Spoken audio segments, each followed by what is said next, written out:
Dear Dr. Julian Martin, thank you for your inquiry into the work of my late husband, Dr. Archer Oswald. As you know, he was at the forefront of research into developing space travel. He worked closely with his old schoolmate, Dr. Bertram Newport.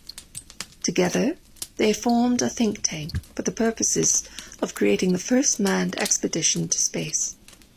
As part of their research, the two established a specialized telescope with an attached time-release camera to track celestial movements.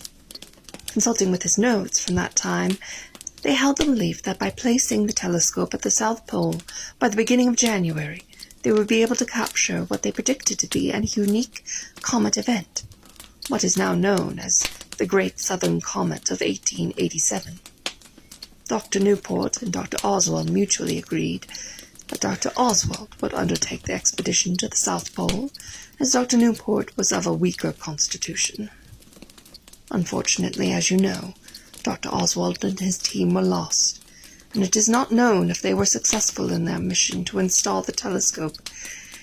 His partner, Dr. Newport, abandoned their shared work on the project and moved to America to continue his research under the funding of a new benefactor. This has left me as the curator of Dr. Oswald's work and legacy. You request my permission to search for the remains of the missing team and to retrieve any work they may have left. I happily grant you such permission with the caveat that any personal letters or other remains are returned to the respective families. I am heartened that the next generation of scientists and dreamers are carrying on the work of my dearest husband. With respect, Dr. Cora Oswald.